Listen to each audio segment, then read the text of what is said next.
G'day viewers, well I'm kind of stumped charging this big capacitor now. Only my wall wart that runs this battery charger took a dump.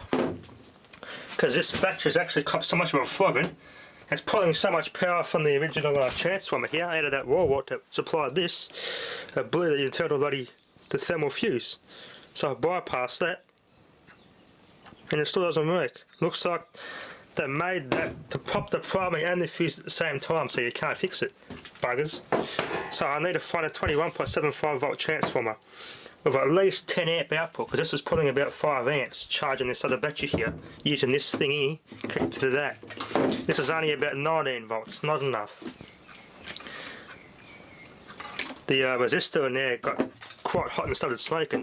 The 1N4AA4 half watt diodes and the LED are still okay, remarkably. It's just the resistor that got hot and started smoking. Still works okay.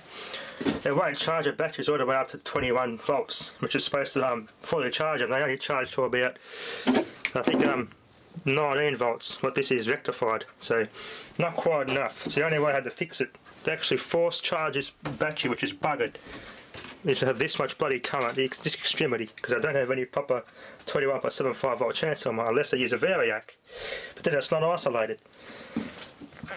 So that battery's okay. So it's this one here, it won't charge past 17 volts.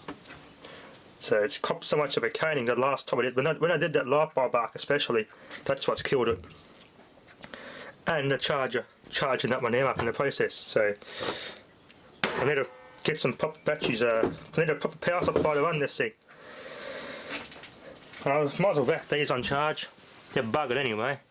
So they've got 11. They both got 11.2 volts. So they're definitely a bit flat. I'll whack them on a desulfide to see how much more I get out of them.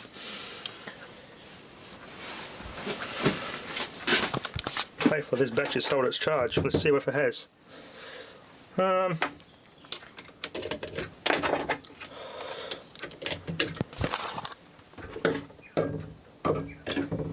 Oh, there it is. Yeah, so that's hardened now. That battery there's the weakest, so that's going to be flat in no time, pouring that much amps through it. Yeah. This battery's so weak it won't even last 5 minutes now. I'm stumped for a decent power supply for this thing. Anyway. Yeah, these old TVs are getting very hard to find now. Harvey Norman's offering double your bonus when you recycle your old TV and buy a new flat panel TV. No point, because there's nothing really on TV besides commercials anyway, so finding these TVs is virtually impossible now. Well, now that all these retailers offering all these recycling services. So I'm going to keep these for as long as I can. I doubt finding a new CRT for this TV is not going to be possible now, no way. It's got a lot of bleeding. It'd be nice to have a nice new CRT put in this, an identical one if I could find one. But be a nice collector's item. Same with this one. It's only got a little bit of wear. I'll just use it for the odd video, I reckon. Maybe a New Year's video or something. New Year's 2014 on a 1981 TV. Videos like that. I've got the original legs to this too. And not only the TV collector's going to be having a hard time getting old TVs, but high voltage enthusiasts who want their flybacks, well, they're going to suffer too. I went and seen the local council on these, on the Tech Collect TV recycling scheme.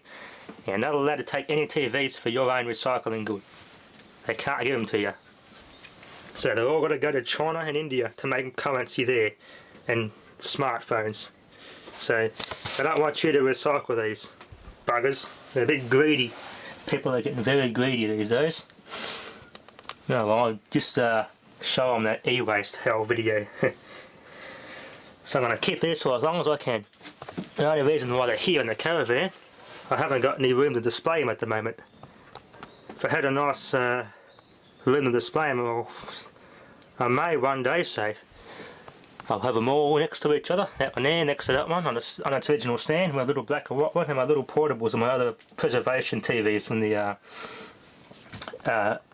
early 90s with them as well. Just for preservation, nostalgic purposes, and they'll be all on display in my radios. I'll just use these once in a blue moon. This they're probably used once a month or something like that, due to its condition of the hours the CRT's had.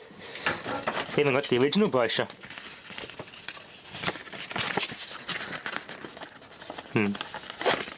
Even though it's just a rebedded Mitsubishi, but still pretty good. This actually has a very sensitive receiver in it too. Quite remarkable actually. I could actually get analog TV without an antenna, just like that, when before the switchover occurred. It's a pretty good performer for reception. Speaking of these old TVs, us we high voltage geeks should form a committee or a bloody group and dealing with this making deals with these recycling companies and actually taking what we want. So we're actually going to use these and recycle these.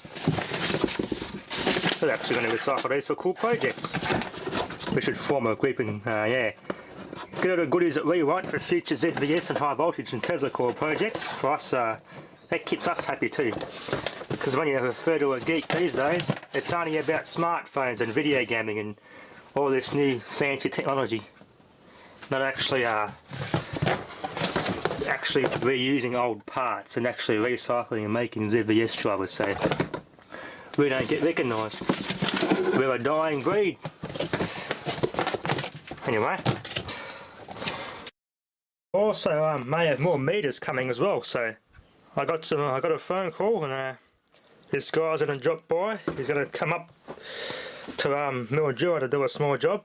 I'm gonna meet up with him. He's gonna, yeah, I'm gonna film a ute up basically. He's got a heap of these and some WF2Ss, WF2 I mean. It's WF3S, so I love some like this. I've actually seen some numerical ones as well, psychonumeric types. I've never actually seen one actually in the flesh. I've only seen them on a picture on the internet. It's got some digital time switches like that. You can't get analog time switches anymore. They've actually become very scarce to the point where you just don't get them. You just can't get a hold of them. They're so rare now.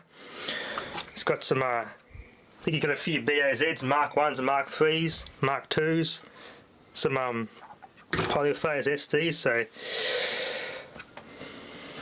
over the coming week or so I should have more meters, so stay tuned for that. I've got a gassed out light bulb here. The vacuum escaped and when I turned it on, bang, air destroyed the filament, which is why it's all white in there. When I tried to arc in there, the arc just broke the glass and that's it. That wasn't very exciting. I could try and fill this thing up with water and boil it till it pops. Might not be so easy though, because getting the bayonet off will break the glass. Anyway, that'd be my little my version of a Wafflo Ramble-tronic update. So till these batteries are charged, we can have some more capacitor fun. Thanks for watching.